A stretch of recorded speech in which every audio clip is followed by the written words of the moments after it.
ప్రయత్నాయ్, నువ్వు రేపే ఢిల్లీ వెళుతున్నావు. వారం తర్వాత ఆ 25,000 నీకు అన్నయ్య పంపిస్తాడు. ఇదిగో నీ ప్రయాణపు ఖర్చులు 500. ఏంటి అన్నయ్య ఏమన్నాడా? అన్నయ్య ఆజ్ఞ అనుకో, నా రిక్వెస్ట్ అనుకో. ఇస్తున్నాను, తీసుకో. ఈ డబ్బు నీకెక్కడిది? యక్ష ప్రశ్న వెయ్యొద్దు. ఇస్తున్నా, తీసుకో. అంతేగాని ఎక్కడి నుంచి వచ్చాయి, ఎలా వచ్చాయని డీటెయిల్స్ మాత్రం అడగ. ఆ డబ్బులు నీకు ఎక్కడైరా? చెప్పానా, యక్ష ప్రశ్న అడుగుతున్నది నేను. ఎక్కడదా ఈ డబ్బు నీకు? అన్నయ్య చిక్కు చిక్కు. అదే ఈ డబ్బు ఎక్కడదా నీకన్నా అడుగుతున్నాను. చెప్పరా. అలా దబాయిస్తా ఉంటానే. నేను దొంగతనం చేసినట్టు, జోబులు కొట్టేసినట్టు. అయితే రౌడీ చేసి సంపాదించావా? నాన్న రౌడీని కాను. అయితే అప్పు చేసావా? అది చేయికి ఇది చేయికి ఇంతలో నీకు ఇంత డబ్బు ఎలా వచ్చిందిరా? ఏమిట్రా పెద్దోడా దబాయింపు? వాడు ఏం చెప్తే అది నిజం. వాడు ఎవరనుకుంటున్నావు? సాక్షాత్తు అన్నయ్య, ఇప్పుడు వివరాలు ఏమీ అడగద్దు. అన్ని తర్వాత వివరంగా చెప్తాను. వివరంగా చెప్తాడు. వదినా, తప్పు. వదినా, వదినా. ఏం బాబు? ఇదిగో వదినా, అన్నయ్య కోరిక ప్రకారం నీకు పట్టు చీర, బంగారు నగలు. బంగారు నగలు? బంగారు నగలంటే బంగారు లాంటి గిల్ట్ నగలు. అయితే రాత్రి మేము మాట్లాడుకున్న మాటలు. అన్నయ్య, ఇప్పుడు వివరాలు అడగద్దు, అన్ని తర్వాత వివరంగా చెప్తాను అన్నానా? ఇప్పుడు వివరాలు ఏం అడగద్దు, తర్వాత అన్ని వివరంగా చెప్తాను అన్నాడా? ఆ వివరాలు నేను చెప్తాను. అమ్మని, ఇది ఇంటి దాకా వస్తుందని తెలిస్తే అక్కడే నరికి పాతేసేవాడిని. ఎవరమ్మా నువ్వు? సామాన్తో పాటు దిగిపోయా?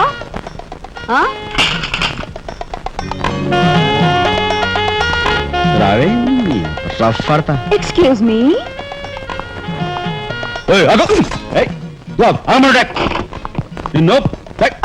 ఏమిటి ఏమిటి దౌర్జన్యం? ఇంట్లో వచ్చింది కాకుండా గది గది వెలుగుతున్నావా? నా శీల ఏ గదిలో భద్రంగా ఉంటుందో చూసుకుంటున్నాను. నీ శీలం కోట్ చేజులంత రఫ్ ఉందో, రఫ్ పాడించేస్తా. కొట్టుయా కొట్టు. నీతో రఫ్ ఆడించుకోవడానికి వచ్చాను. కొట్టు. బామ్మా, ఈ ఇంటికి పెద్ద దిక్కులో ఉన్నారు, పైగా ఆడవాళ్ళలాగా ఉన్నారు. ఈ ఆడదాని బాధను అర్థం చేసుకోండి. ఈ భారతదేశంలో ఒక ఆడదాని శీలానికి భద్రత లేదా? కనీసం నీ బొంద ముందు నీ బొత్తాలు భద్రంగా పెట్టుకో. నా శీలం బామ్మగారు చూసారా? మీ ముందు ఇలా చూస్తున్నాడు. నాకంతా అర్థం అవుతూనే ఉందరా. అనుమానాలు నాకున్నాయి. నోరు మూసుకుని పద. నా పెంచి ఏమిటి వాళ్ళ నలుగురిలోనూ అడిగితే తలా ఒక తన్ను తంతారేమోనని ఇక్కడికి తీసుకొచ్చా. ఆ అమ్మాయి ఎవరు? ఆ అమ్మాయికి నీకు సంబంధం ఏమిటి? నిజంగా ఎలాంటి సంబంధం లేదు. ఏం సంబంధం లేదు.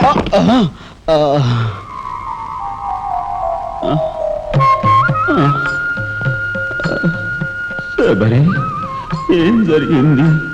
అయ్యో దేవుడు, నువ్వు వచ్చావా? అవును శబరి, నా శబరి ఆవేశం చూసి ఏం జరిగి ఉంటుందా అని వచ్చాను. ఏం జరిగింది? ఇంకా ఆవేశం ఏమిటయ్యా? నీ అంశతో పుట్టిన నీ మనవడు ఏం చేశాడో చూడు. ఆ అమ్మాయిని ఎవరినో తీసుకొచ్చాడు. ఏనాడైనా మన ఇంటా అంటా ఉందా? శబరి, నువ్వు అనుకున్నట్టుగా చిన్నవాడు అలాంటి వాడు కాదే. నువ్వు అనవసరంగా ఆవేశపడలేవయ్యా అని సమర్థిస్తున్నావు. ఆ పిల్లవో నా శీలమో నేను రోడ్డును పడ్డా అని అంటుంది. ఇప్పుడు ఏ ఆధారం లేని ఆ పిల్లలు మన ఇంట్లో పెట్టుకోవాలా అక్కర్లేదా? చూడు శబరి, నువ్వు కొంచెం చూసి చూడలేదు.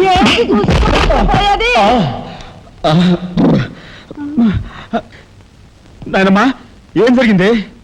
అయ్యో నా దేవుడు, వెళ్ళిపోయావు. ఎవరే? ఎక్కడిపోయారే? అక్క, దిక్కు ముక్కు లేని ఆడదాన్ని. భద్రత లేని ఏ ఇంట్లోనైనా ఉన్నాననుకో, నా శీల రౌడీల పాలవదా?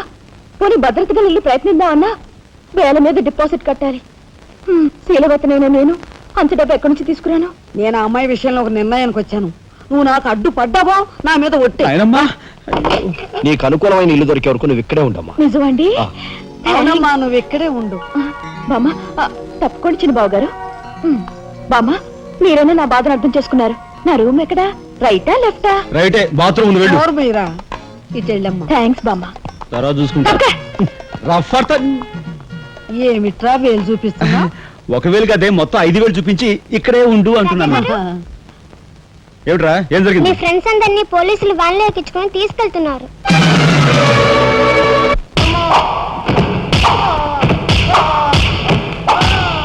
కార్మిక నాయకుడిని చంపింది మీరే, నన్ను ఒప్పుకుంటారా లేదా?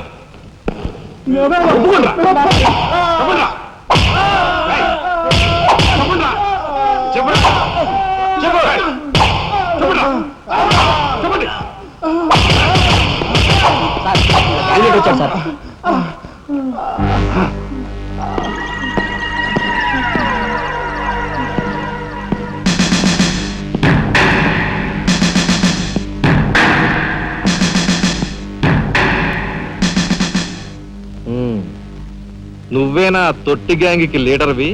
తొట్టి గ్యాంగ్ కాదు, అనుకుంటే ప్రాణాలు తోడే గ్యాంగ్. ఆ, ప్రాణాలు తోడే గ్యాంగ్. అందుకే ఆ కార్మిక నాయకుడు ప్రాణాలు తోడేశారు. అవునా?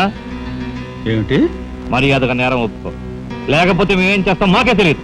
మీకే తెలీదా? పాపం ఆయనకే తెలీదంట. రేయ్! ఏమిట్రా వెటకారం? ఉండేలా ఉంది. మర్యాద రాగి అని నోరు పారేసుకున్నావో చెయ్యి చూడు ఎంత రఫ్ గా ఉంది. రఫ్ పాడించేస్తాను. You rascal! You bloody... You bloody... You shut up!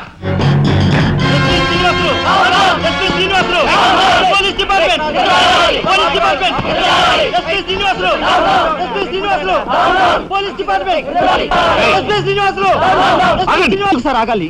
కార్మిక నాయకుడిని చంపింది ఏకాంబరమేనని నేను ఓ జర్నలిస్ట్ గా పేపర్ లో రాశాను కూడా. ఆ విషయం ఊరందరికీ తెలుసు. అయినా మీరు ఎందుకు యాక్షన్ తీసుకోండి? ఏమంటా కబుర్లు చెప్తున్నావు? కబుర్లు కాదు, జనం దగ్గర ఉన్నవి కంకర్రాళ్ళు. ఒక కార్మిక నాయకుడు దారుణంగా హత్య చేయబడితే మీ డిపార్ట్మెంట్ ఏం చేస్తుంది అని ఈ జనం మిమ్మల్ని నిలదీయడానికి వచ్చారు. దోషుల్ని లోపల పెట్టి తగిన విధంగా శిక్షించి అసలు విషయం రాబడుతున్నాం. ఇందులో మీరు వచ్చారు. ఎవరండి దోషులు? నిరుద్యోగులైన ఆ యువకులు మీ పోలీస్ వాళ్ళకి దోషుల్లా కనిపిస్తున్నారా? నిజమైన దోషులు ఎవరో నేను చెప్తాను. నా దగ్గర కొన్ని ఆధారాలు ఉన్నాయి. మీకు చావుంటే చేయగల దమ్ముంటే వాళ్ళని పట్టుకోండి. అంతేకాని అమాయకులు నిర్బంధించి రాక్షసంగా ప్రవర్తిస్తే మా పత్రికా లోకం చూస్తూ ఊరుకోదు. నిజాన్ని నిర్భయంగా రాసి దేశానికి సార్ చెప్తుంది. సభాష్ మిస్టర్ దాసరథి, మీలాంటి జర్నలిస్టుల వలన నిజంగా దేశానికి ఎంతో మేలు జరుగుతుంది. Thank you very much. నిజాలు తెలుసుకోకుండా ఇలా పశువులా ప్రవర్తించి మీ పోలీస్ డిపార్ట్మెంట్ పరువు తీయకు. సిగ్గుచేటు. పోలీసులు! పోలీసులు! Police department! పోలీసులు! పోలీసులు! లోపల రండి దాసరథి గారు. మీ దగ్గర ఉన్న ఆధారాలతో చట్టానికి సహకరించండి. రండి. కమ్.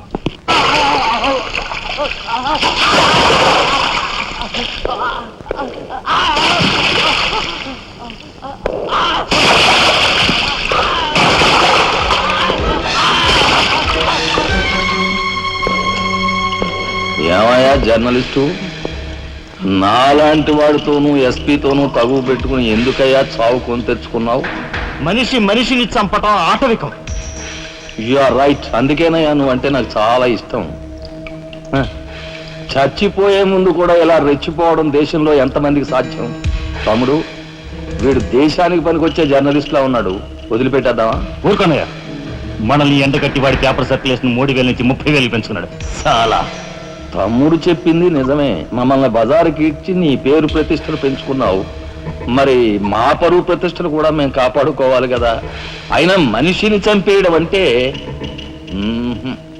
సరే కానీ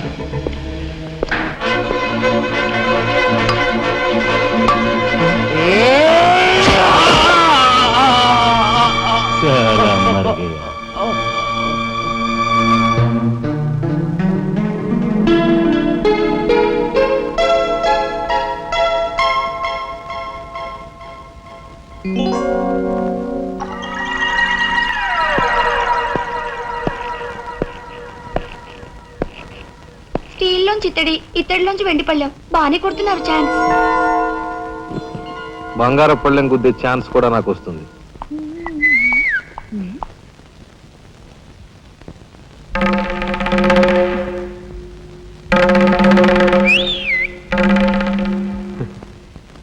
ఏమిటా చూపు? నేను మావాడు ఒకేలా ఉన్నావునా?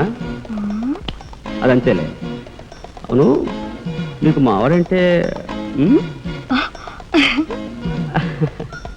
చెయ్యిలా చూపించి నాలుగు మడత పెట్టి చెయ్యి చూసావా ఎంత రఫ్ గా ఉందో? రఫ్ ఆడించేస్తాను, జాగ్రత్త అని నువ్వు అంటుంటే నాకు ఉంటుంది. మరి అయితే ఇంకా ఆలస్యం ఎందుకు? నువ్వు కూడా రఫాడించాయి.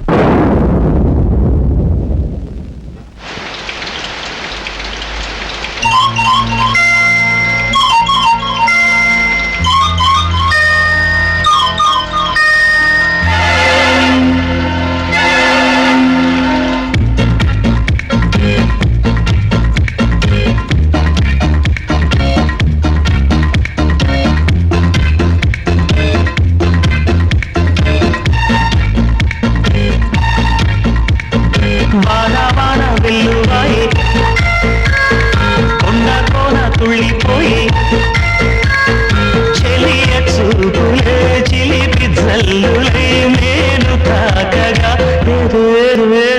హాయ్